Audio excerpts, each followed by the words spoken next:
بسم الله الرحمن الرحيم. الرحمن علم القرآن خلق الإنسان علمه البيان.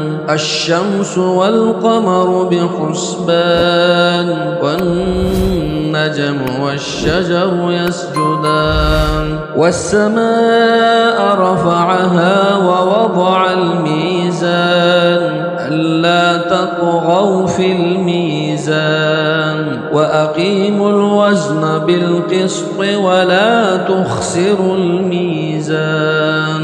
والأرض وضعها للأنام فيها فاكهة والنخل ذات الأكمام والحب ذو العصف والريحان.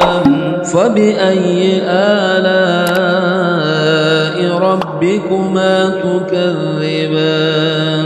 خلق الإنسان من صلصال كالفخار وخلق الجان من مارج من نار. فبأي آلاء ربكما تكذبان؟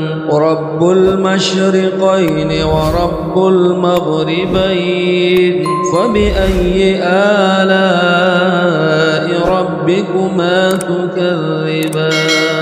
مرج البحرين يلتقيان بينهما برزخ لا يبغيان. فبأي آلاء ربكما تكذبان؟ يخرج منهما اللؤلؤ والمرجان.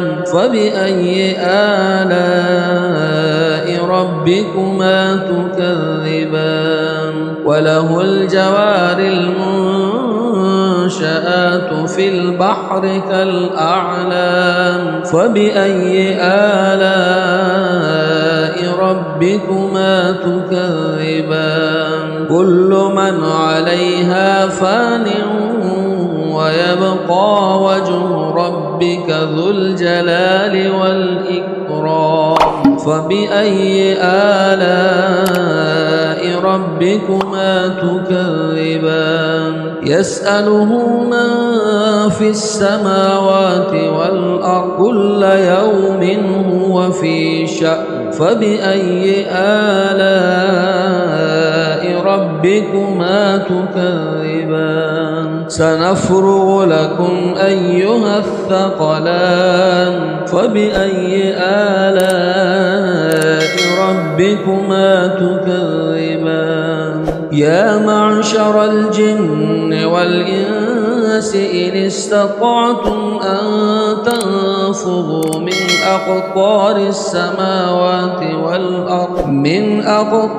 السماوات والأرض فانفذوا لا تنفذون إلا بسلطان. فبأي آلاء ربكما تكذبان؟ يرسل عليكما شواظ من نار ونحاس فلا تنتصران.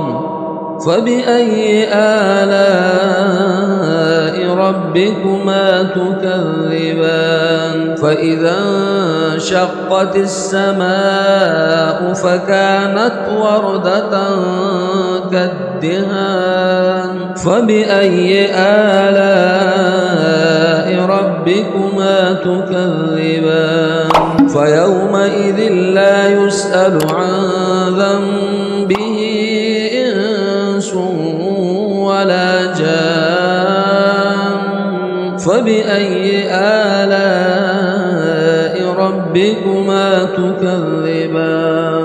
يعرف المجرمون بسيماهم فيؤخذ بالنواصي والأقدام. فبأي آلاء ربكما تكذبان؟